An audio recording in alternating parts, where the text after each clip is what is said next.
Genesis chapter 41. When 2 full years had passed, Pharaoh had a dream. He was standing by the Nile, when out of the river there came up 7 cows, sleek and fat, and they grazed among the reeds. After them 7 other cows, ugly and gaunt, came up out of the Nile and stood beside those on the river bank.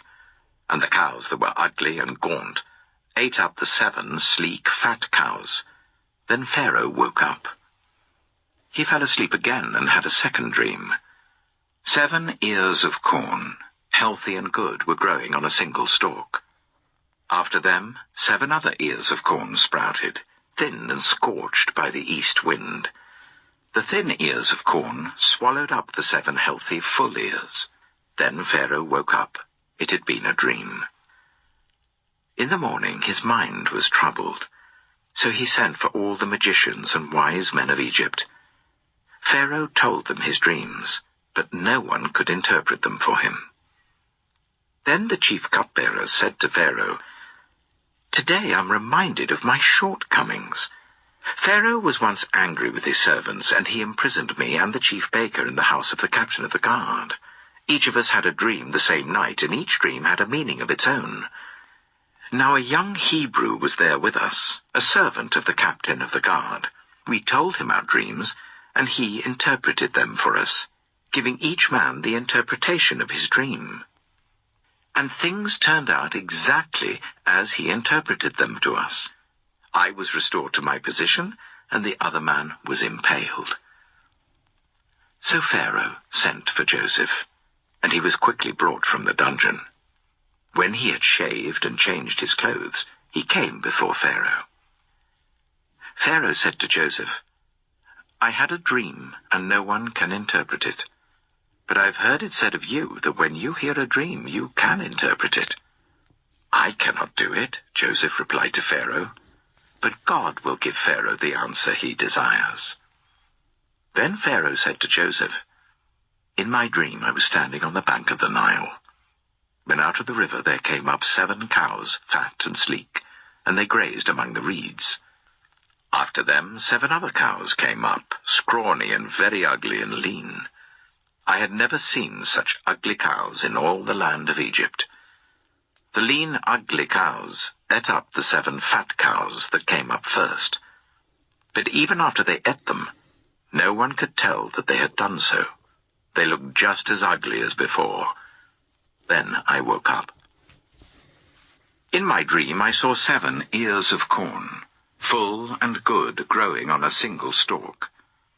After them 7 other ears sprouted, withered and thin and scorched by the east wind. The thin ears of corn swallowed up the 7 good ears. I told this to the magicians, but none of them could explain it to me."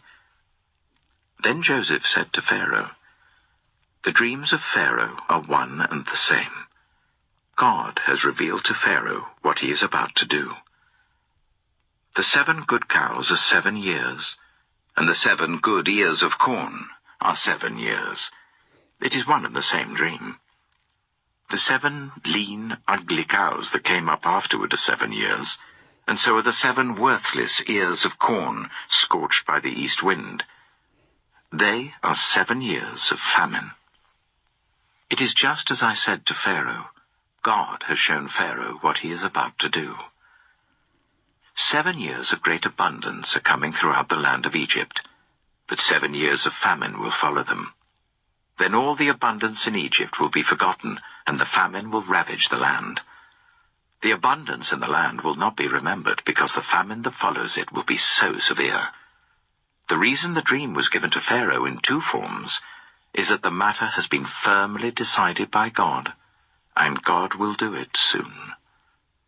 And now let Pharaoh look for a discerning and wise man, and put him in charge of the land of Egypt.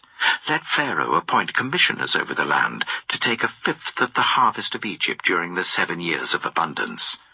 They should collect all the food of these good years that are coming, and store up the grain under the authority of Pharaoh, to be kept in the cities for food. This food should be held in reserve for the country, to be used during the 7 years of famine that will come upon Egypt, so that the country may not be ruined by the famine." The plan seemed good to Pharaoh and to all his officials. So Pharaoh asked them, "Can we find anyone like this man, one in whom is the Spirit of God?" Then Pharaoh said to Joseph, "Since God has made all this known to you, there is no one so discerning and wise as you. You shall be put in charge of my palace, and all my people are to submit to your orders. Only with respect to the throne will I be greater than you." So Pharaoh said to Joseph, "I hereby put you in charge of the whole land of Egypt." Then Pharaoh took his signet ring from his finger and put it on Joseph's finger. He dressed him in robes of fine linen and put a gold chain around his neck. He had him ride in a chariot as his second in command, and people shouted before him, "Make way!"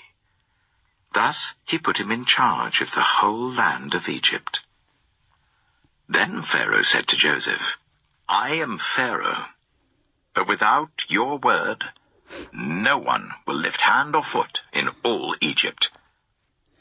Pharaoh gave Joseph the name Zaphenath-Paneah, and gave him Asenath, daughter of Potipherah, priest of On, to be his wife. And Joseph went throughout the land of Egypt. Joseph was 30 years old when he entered the service of Pharaoh, king of Egypt, and Joseph went out from Pharaoh's presence and traveled throughout Egypt. During the 7 years of abundance, the land produced plentifully. Joseph collected all the food produced in those 7 years of abundance in Egypt and stored it in the cities. In each city he put the food grown in the fields surrounding it.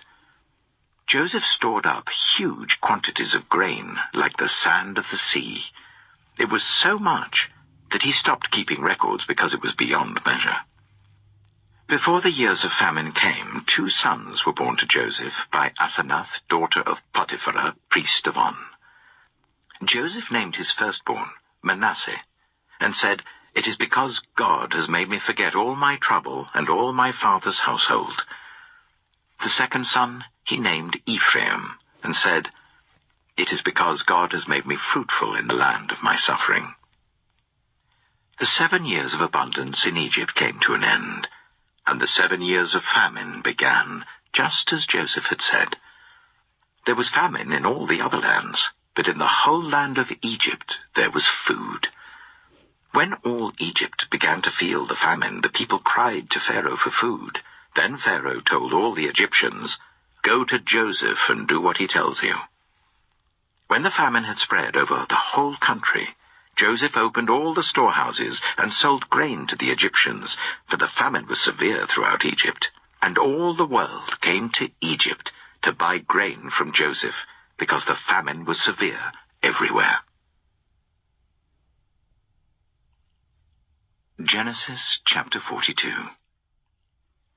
When Jacob learned that there was grain in Egypt, he said to his sons, "Why do you just keep looking at each other?" He continued, "I have heard that there is grain in Egypt. Go down there and buy some for us, so that we may live and not die." Then 10 of Joseph's brothers went down to buy grain from Egypt. But Jacob did not send Benjamin, Joseph's brother, with the others, because he was afraid that harm might come to him. So Israel's sons were among those who went to buy grain, for there was famine in the land of Canaan also. Now Joseph was the governor of the land, the person who sold grain to all its people.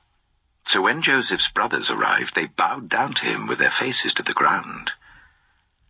As soon as Joseph saw his brothers, he recognized them, but he pretended to be a stranger and spoke harshly to them.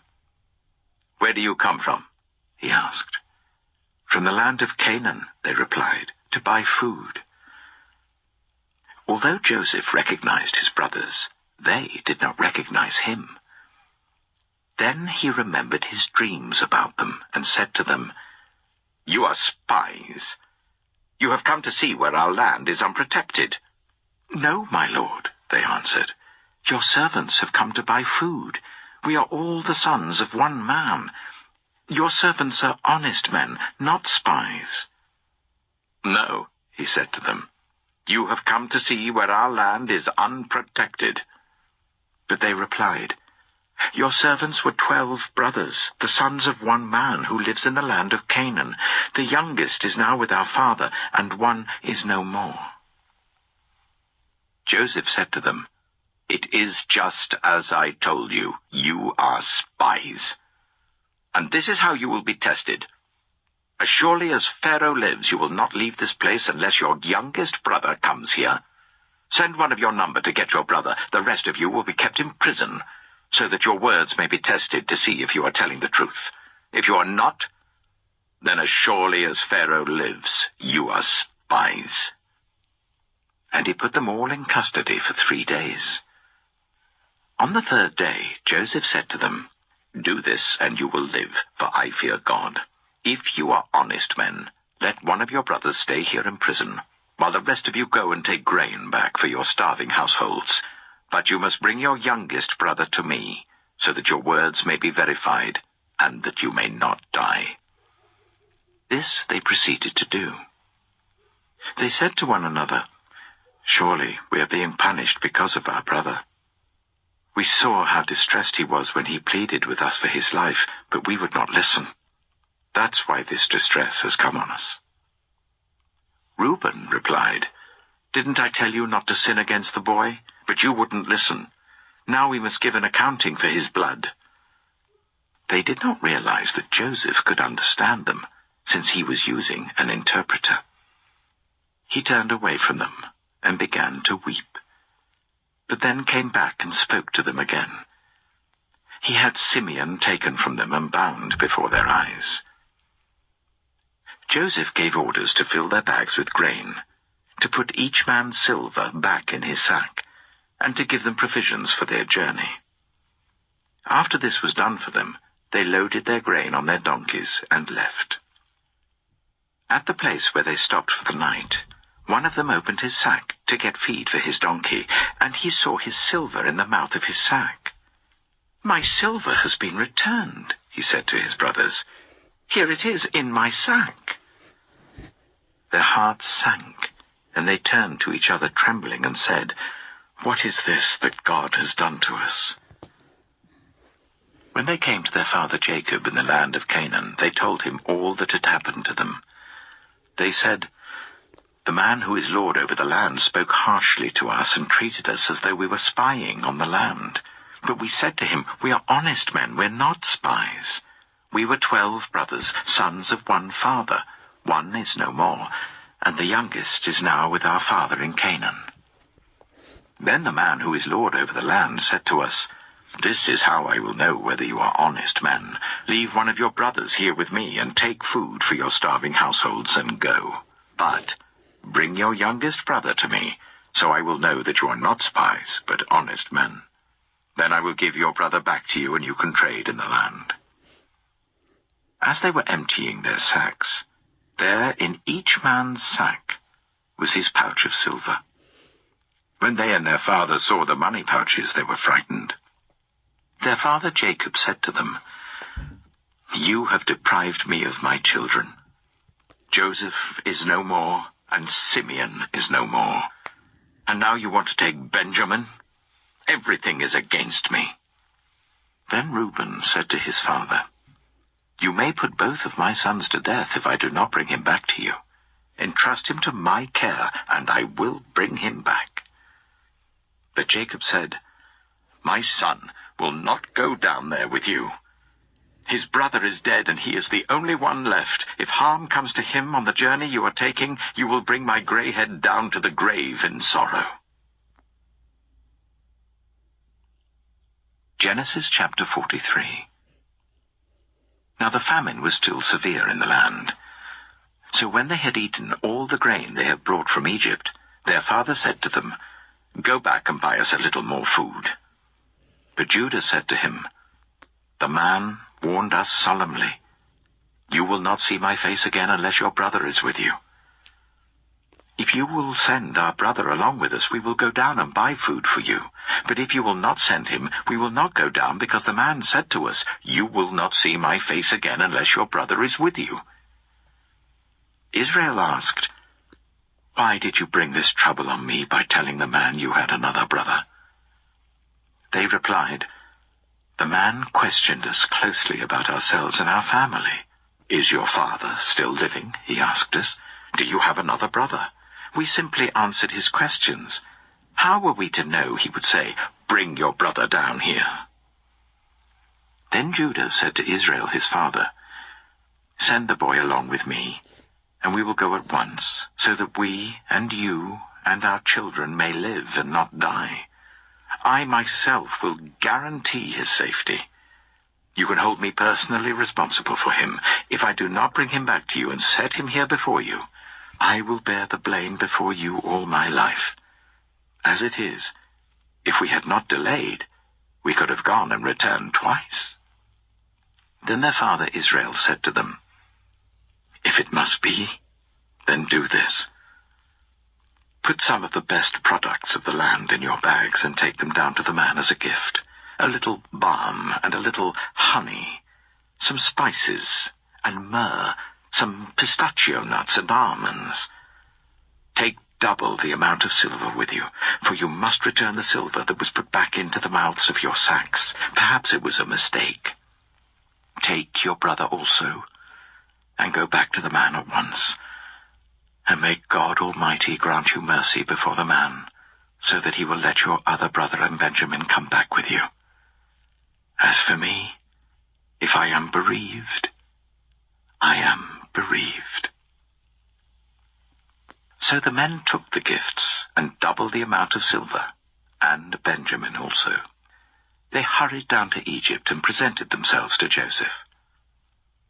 When Joseph saw Benjamin with them, he said to the steward of his house, "Take these men to my house, slaughter an animal and prepare a meal. They are to eat with me at noon." The man did as Joseph told him and took the men to Joseph's house. Now the men were frightened when they were taken to his house. They thought, "We were brought here because of the silver that was put back into our sacks the first time. He wants to attack us and overpower us and seize us as slaves and take our donkeys." So they went up to Joseph's steward and spoke to him at the entrance to the house. "We beg your pardon, our lord," they said. "We came down here the first time to buy food, but at the place where we stopped for the night we opened our sacks and each of us found his silver, the exact weight, in the mouth of his sack. So we have brought it back with us. We have also brought additional silver with us to buy food. We don't know who put our silver in our sacks."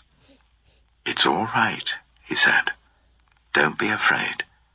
Your God, the God of your father, has given you treasure in your sacks. I received your silver."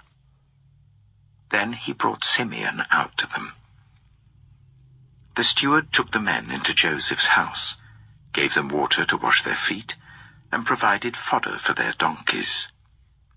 They prepared their gifts for Joseph's arrival at noon, because they had heard that they were to eat there. When Joseph came home, they presented to him the gifts they had brought into the house, and they bowed down before him to the ground. He asked them how they were, and then he said, "How is your aged father you told me about? Is he still living?" They replied, "Your servant our father is still alive and well," and they bowed down, prostrating themselves before him. As he looked about and saw his brother Benjamin, his own mother's son, he asked, "Is this your youngest brother, the one you told me about?" And he said, "God be gracious to you, my son." Deeply moved at the sight of his brother, Joseph hurried out and looked for a place to weep. He went into his private room and wept there. After he had washed his face, he came out and, controlling himself, said, "Serve the food." They served him by himself, the brothers by themselves, and the Egyptians who ate with him by themselves, because Egyptians could not eat with Hebrews, for that is detestable to Egyptians. The men had been seated before him in the order of their ages, from the firstborn to the youngest, and they looked at each other in astonishment. When portions were served to them from Joseph's table, Benjamin's portion was 5 times as much as anyone else's. So they feasted and drank freely with him. Genesis chapter 44. Now Joseph gave these instructions to the steward of his house. Fill the men's sacks with as much food as they can carry, and put each man's silver in the mouth of his sack. Then put my cup, the silver one, in the mouth of the youngest one's sack, along with the silver for his grain. And he did as Joseph said. As morning dawned, the men were sent on their way with their donkeys. They had not gone far from the city when Joseph said to his steward, "Go after those men at once, and when you catch up with them, say to them, 'Why have you repaid good with evil? Isn't this the cup my master drinks from, and also uses for divination? This is a wicked thing you have done.'" When he caught up with them, he repeated these words to them. But they said to him, "Why does my lord say such things? Far be it from your servants to do anything like that. We even brought back to you from the land of Canaan the silver we found inside the mouths of our sacks. So why would we steal silver or gold from your master's house? If any of your servants is found to have it, he will die, and the rest of us will become my lord's slaves." "Very well, then," he said, "let it be as you say. Whoever is found to have it will become my slave. The rest of you will be free from blame." Each of them quickly lowered his sack to the ground and opened it. Then the steward proceeded to search, beginning with the oldest and ending with the youngest. And the cup was found in Benjamin's sack. At this they tore their clothes. Then they all loaded their donkeys and returned to the city. Joseph was still in the house when Judah and his brothers came in, and they threw themselves to the ground before him. Joseph said to them, "What is this you have done? Don't you know that a man like me can find things out by divination?" "What can we say to my lord?" Judah replied. "What can we say? How can we prove our innocence? God has uncovered your servant's guilt. We are now my lord's slaves, we ourselves and the one who was found to have the cup."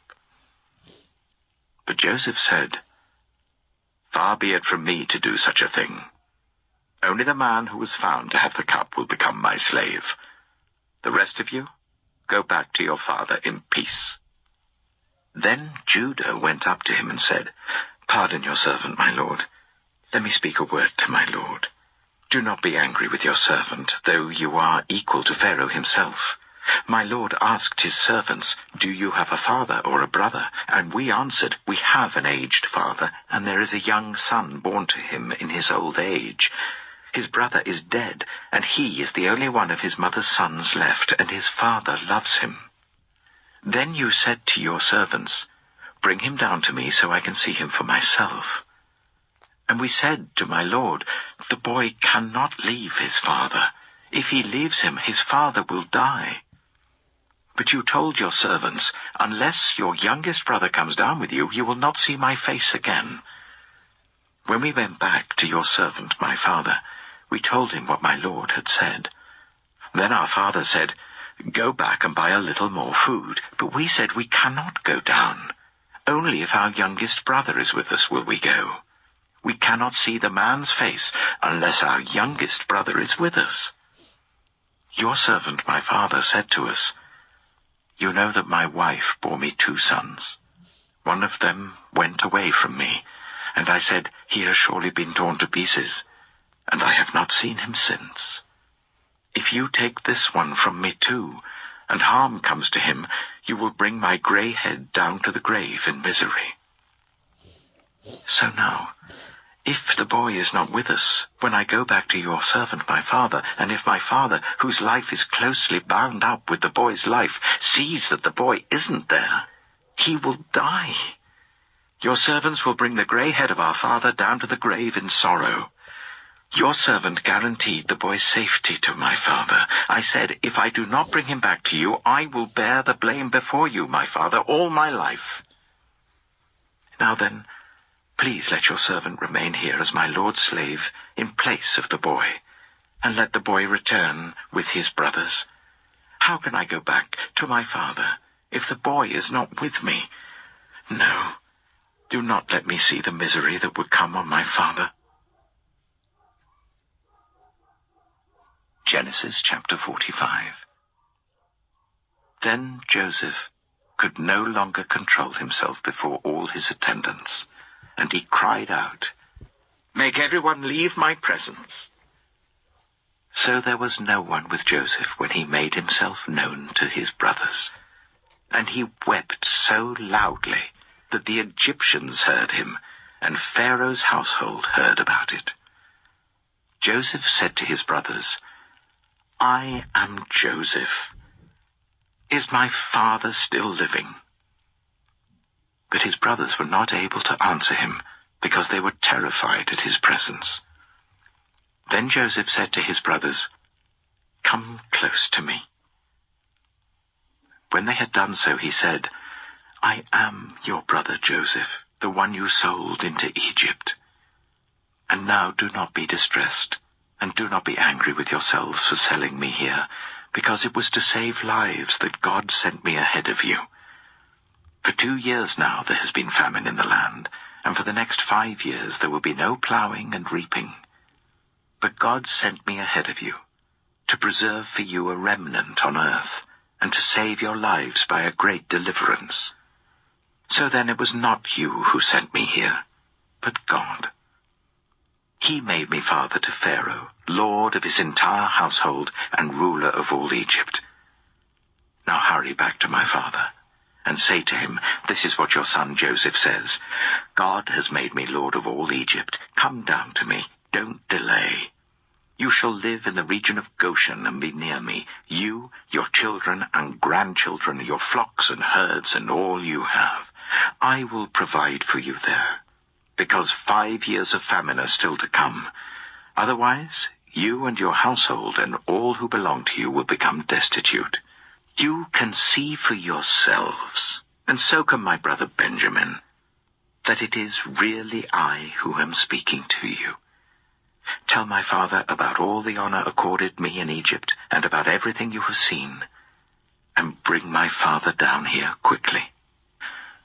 Then he threw his arms around his brother Benjamin and wept, and Benjamin embraced him, weeping, and he kissed all his brothers and wept over them.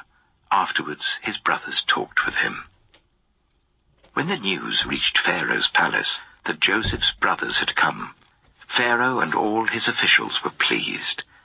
Pharaoh said to Joseph, "Tell your brothers, do this. Load your animals and return to the land of Canaan, and bring your father and your families back to me.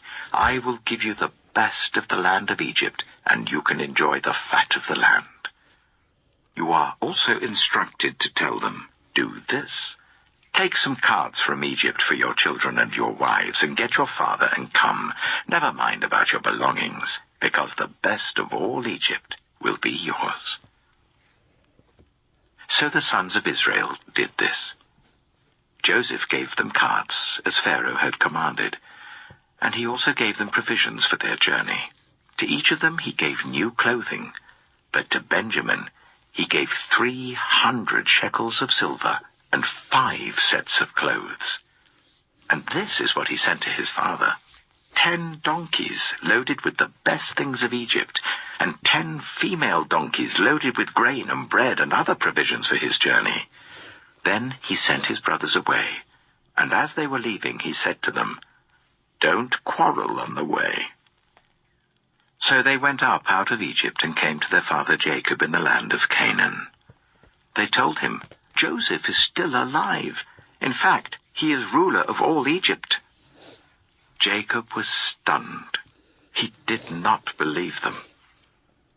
But when they told him everything Joseph had said to them, and when he saw the carts Joseph had sent to carry him back, the spirit of their father Jacob revived.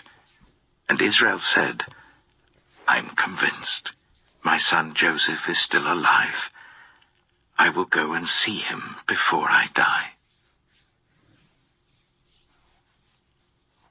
Genesis chapter 46. So Israel set out with all that was his, and when he reached Beersheba, he offered sacrifices to the God of his father Isaac. And God spoke to Israel in a vision at night and said, "Jacob, Jacob." "Here I am," he replied. "I am God, the God of your father," he said.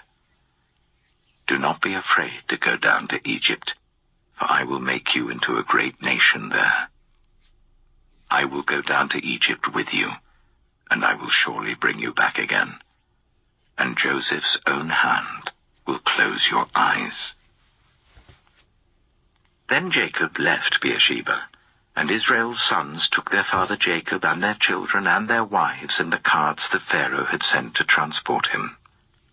So Jacob and all his offspring went to Egypt, taking with them their livestock and the possessions they had acquired in Canaan. Jacob brought with him to Egypt his sons and grandsons and his daughters and granddaughters, all his offspring. These are the names of the sons of Israel, Jacob and his descendants who went to Egypt. Reuben, the firstborn of Jacob. The sons of Reuben, Hanok, Palu, Hezron, and Carmi. The sons of Simeon, Jemuel, Jamin, Ohad, Jachin, Zohar, and Shaul, the son of a Canaanite woman. The sons of Levi, Gershon, Kohath, and Merari. The sons of Judah, Onan, Shelah, Perez, and Zerah. But and Onan had died in the land of Canaan. The sons of Perez, Hezron and Hamul. The sons of Issachar, Tola, Pua, Jeshub, and Shimron. The sons of Zebulun, Sered, Elon, and Jahilel. These were the sons Leah bore to Jacob in Paddan Aram, besides his daughter Dinah. These sons and daughters of his were 33 in all.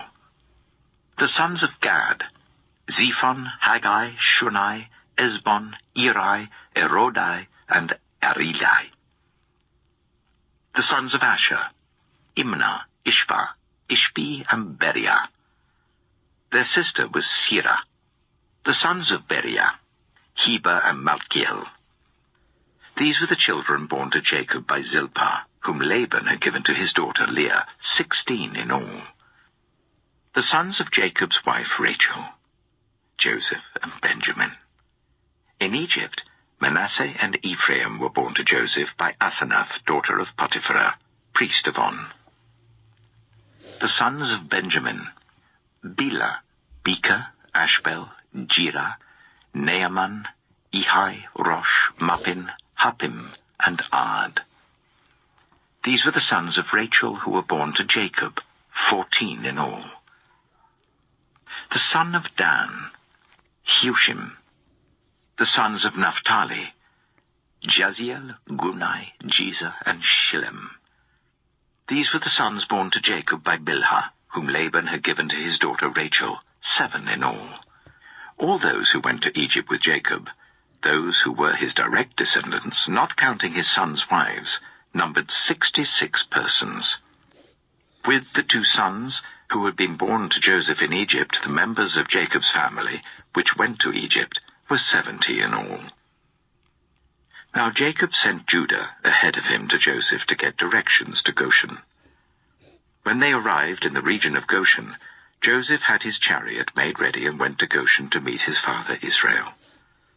As soon as Joseph appeared before him, he threw his arms around his father and wept for a long time. Israel said to Joseph, "Now I'm ready to die, since I have seen for myself that you are still alive." Then Joseph said to his brothers and to his father's household, "I will go up and speak to Pharaoh, and will say to him, 'My brothers and my father's household, who are living in the land of Canaan, have come to me. The men are shepherds, they tend livestock, and they have brought along their flocks and herds and everything they own. When Pharaoh calls you in and asks, "What is your occupation?" you should answer, "Your servants have tended livestock from our boyhood on, just as our fathers did." Then you will be allowed to settle in the region of Goshen, for all shepherds are detestable to the Egyptians. Genesis chapter 47. Joseph went and told Pharaoh, "My father and brothers with their flocks and herds and everything they own have come from the land of Canaan and are now in Goshen."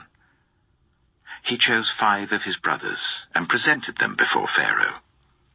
Pharaoh asked the brothers, "What is your occupation?" "Your servants are shepherds," they replied to Pharaoh, "just as our fathers were."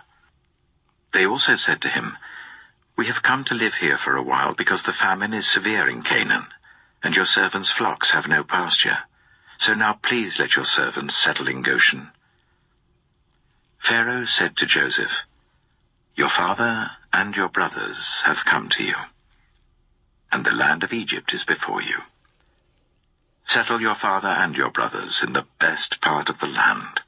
Let them live in Goshen, and if you know of any among them with special ability, put them in charge of my own livestock." Then Joseph brought his father Jacob in and presented him before Pharaoh. After Jacob blessed Pharaoh, Pharaoh asked him, "How old are you?" And Jacob said to Pharaoh, "The years of my pilgrimage are 130. My years have been few and difficult, and they do not equal the years of the pilgrimage of my fathers." Then Jacob blessed Pharaoh and went out from his presence. So Joseph settled his father and his brothers in Egypt and gave them property in the best part of the land, the district of Ramesses, as Pharaoh directed. Joseph also provided his father and his brothers and all his father's household with food according to the number of their children. There was no food, however, in the whole region because the famine was severe. Both Egypt and Canaan wasted away because of the famine. Joseph collected all the money that was to be found in Egypt and Canaan in payment for the grain that they were buying, and he brought it to Pharaoh's palace. When the money of the people of Egypt and Canaan was gone, all Egypt came to Joseph and said, "Give us food. Why should we die before your eyes? Our money is all gone." "Then bring your livestock," said Joseph. "I will sell you food in exchange for your livestock, since your money is gone." So they brought their livestock to Joseph, and he gave them food in exchange for their horses, their sheep and goats, their cattle and donkeys. And he brought them through that year with food in exchange for all their livestock.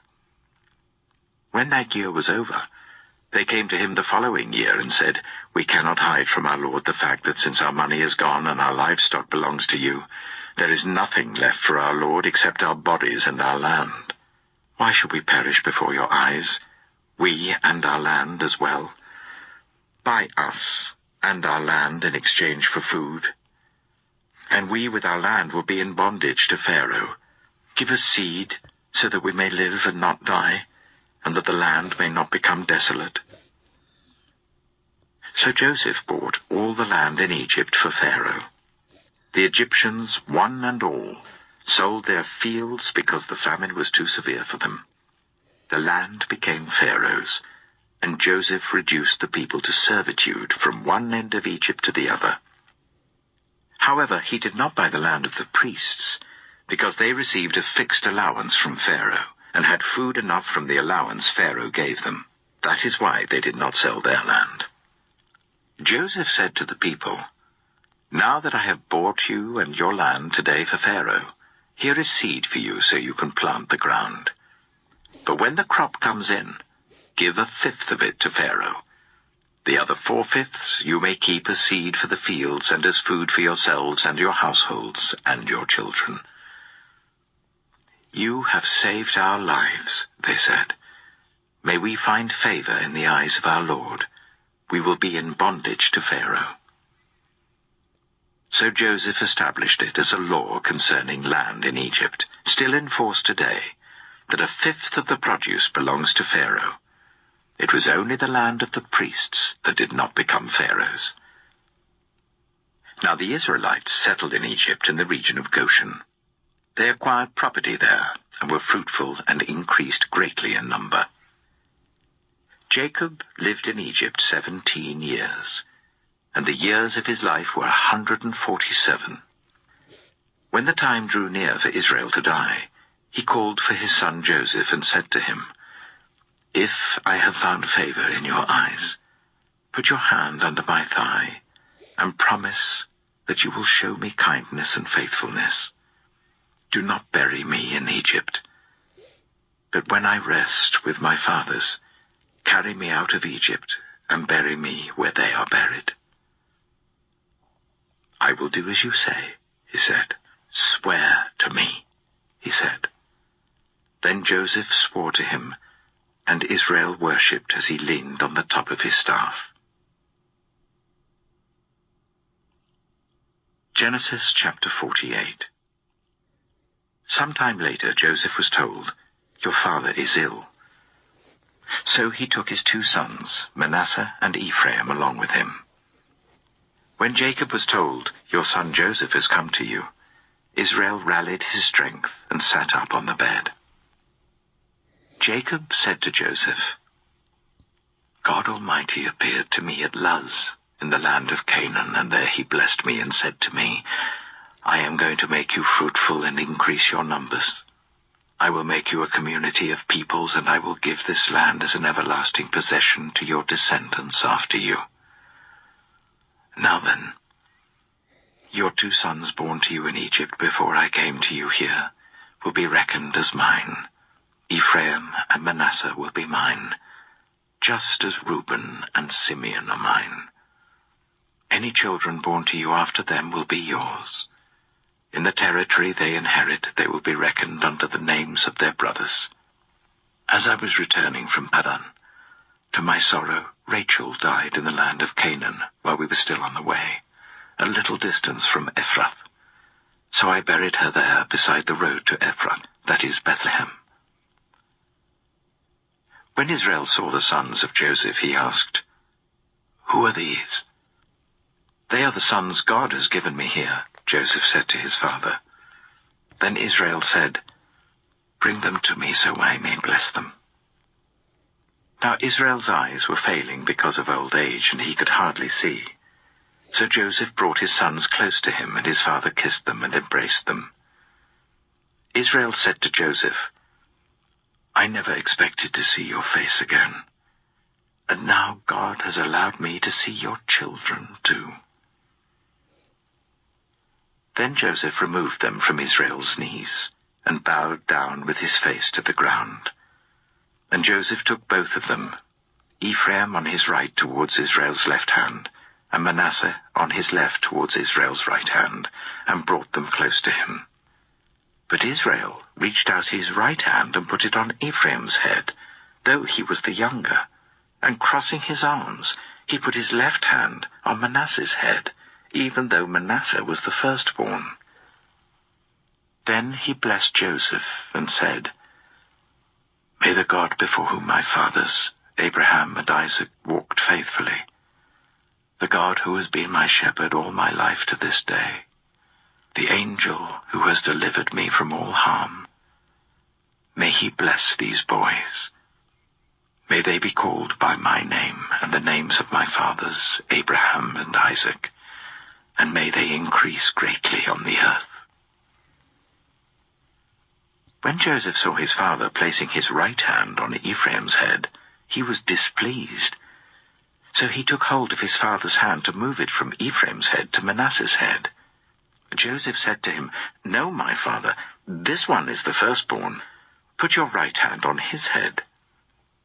But his father refused and said, "I know, my son, I know. He too will become a people, and he too will become great. Nevertheless, his younger brother will be greater than he, and his descendants will become a group of nations." He blessed them that day and said, "In your name will Israel pronounce this blessing. May God make you like Ephraim and Manasseh." So he put Ephraim ahead of Manasseh. Then Israel said to Joseph, "I am about to die, but God will be with you and take you back to the land of your fathers. And to you I give one more ridge of land than to your brothers, the ridge I took from the Amorites with my sword and my bow." Genesis chapter 49. Then Jacob called for his sons and said, "Gather round so I can tell you what will happen to you in days to come. Assemble and listen, sons of Jacob. Listen to your father Israel. Reuben, you are my firstborn, my might, the first sign of my strength, excelling in honor, excelling in power. Turbulent as the waters, you will no longer excel. For you went up onto your father's bed, onto my couch, and defiled it. Simeon and Levi are brothers. Their swords are weapons of violence. Let me not enter their council, let me not join their assembly, for they have killed men in their anger, and hamstrung oxen as they pleased. Cursed be their anger, so fierce, and their fury so cruel. I will scatter them in Jacob and disperse them in Israel. Judah, your brothers will praise you. Your hand will be on the neck of your enemies. Your father's sons will bow down to you. You are a lion's cub, Judah. You return from the prey, my son. Like a lion he crouches and lies down like a lioness. Who dares to rouse him? The scepter will not depart from Judah, nor the ruler's staff from between his feet, until he to whom it belongs shall come, and the obedience of the nations shall be his. He will tether his donkey to a vine, his colt to the choicest branch.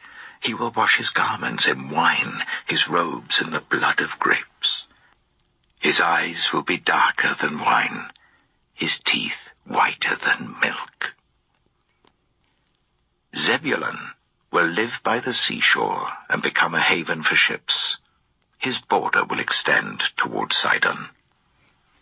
Issachar is a scrawny donkey lying down among the sheepfolds. When he sees how good is his resting place and how pleasant is his land, he will bend his shoulder to the burden and submit to forced labor. Dan will provide justice for his people as one of the tribes of Israel. Dan will be a snake by the roadside, a viper along the path that bites the horse's heels so that its rider tumbles backward. I look for your deliverance, Lord.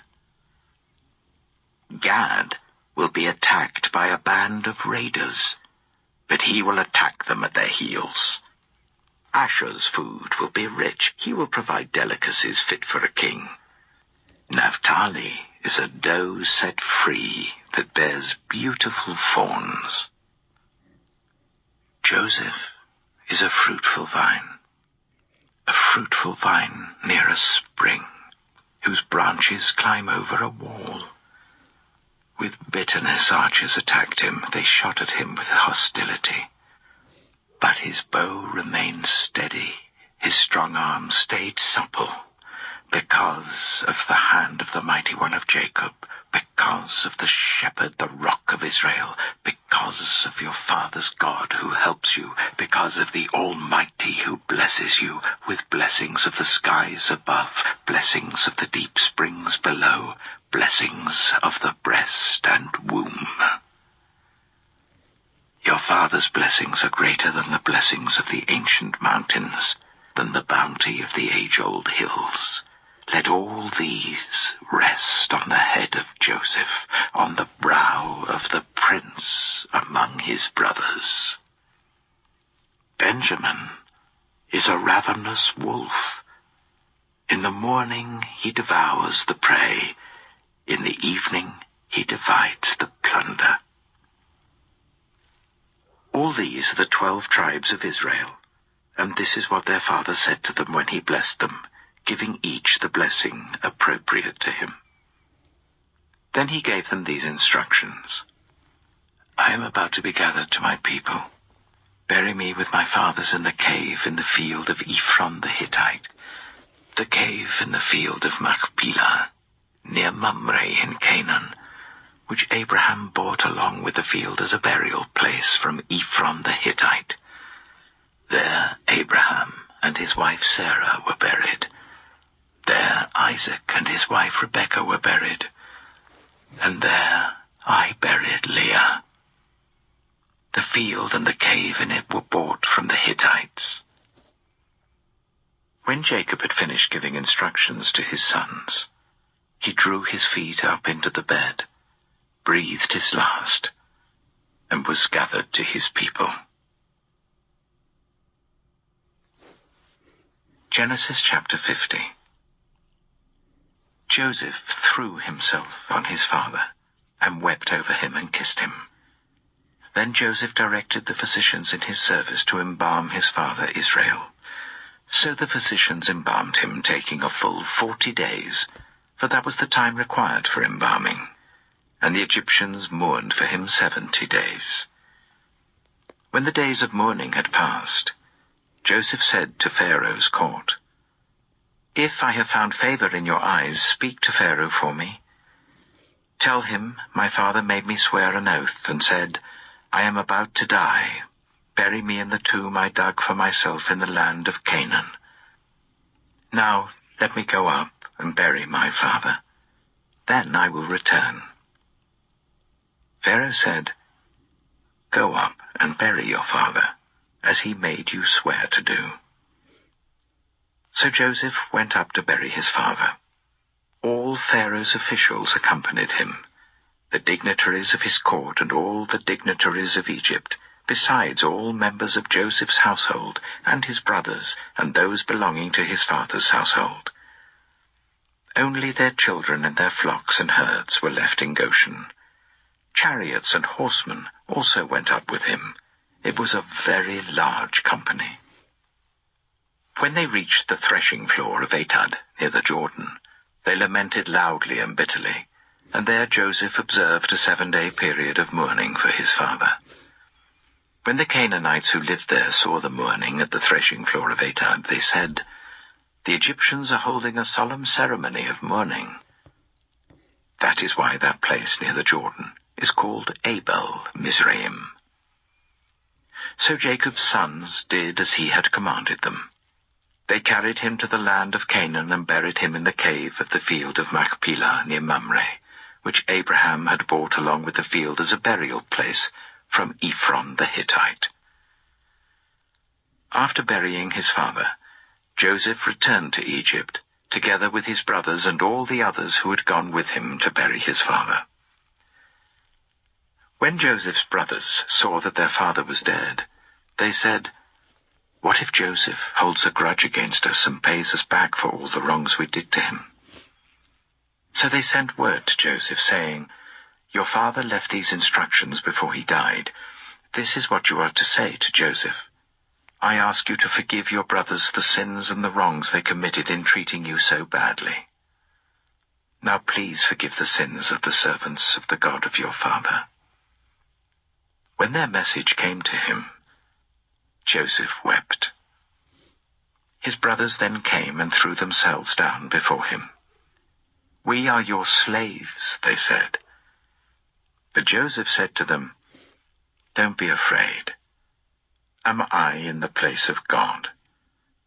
You intended to harm me, but God intended it for good, to accomplish what is now being done, the saving of many lives. So then don't be afraid. I will provide for you and your children. And he reassured them and spoke kindly to them. Joseph stayed in Egypt, along with all his father's family. He lived 110 years and saw the 3rd generation of Ephraim's children. Also the children of Machir, son of Manasseh, were placed at birth on Joseph's knees.